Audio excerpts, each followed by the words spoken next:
यानंतरची बातमी आहे संसदेमधून। संसदेमध्ये आज 130वी घटना दुरुस्ती मांडली जाणार आहे। केंद्रीय गृहमंत्री अमित शाह आज हे विधेयक सादर करणार आहेत। राजकारणाचं गुन्हेगारीकरण थांबवण्यासाठी हे ठोस पाऊल उचलणार असल्याची माहिती मिळते आहे।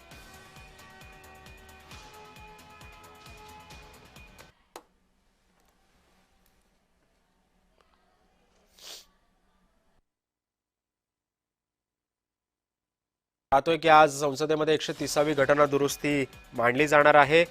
राजकारणाचं गुन्हेगारीकरण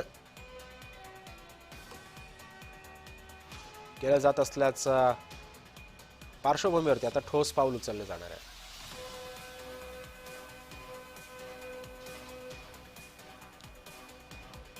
दरम्यान राज्यघटनेमध्ये करण्यात येणारी 130वी दुरुस्ती नेमकी काय पाहूयात ग्राफिक्सच्या माध्यमातून। 30 दिवसांपर्यंतची न्यायालयीन कोठडी सुनावल्यास मंत्र्यांचं पद जाईल। पंतप्रधान, केंद्रीय मंत्री, मुख्यमंत्री आणि राज्यमंत्री या कायद्याच्या चौकटीत असतील। दोषी व्यक्तीला त्याच्यापेक्षा वरिष्ठ अधिकारी बरखास्त करेल। दोषी मंत्र्यांबाबत पंतप्रधानांनी मौन बाळगल्यास 31व्या दिवशी मंत्री आपोआप पदमुक्त होतील।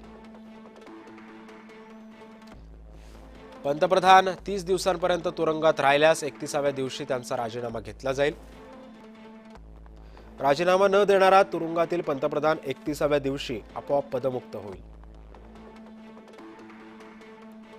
आरोप निश्चित न झाल्यास आणि सुटका झाल्यास संबंधिताची पुन्हा नियुक्ती शक्य आहे।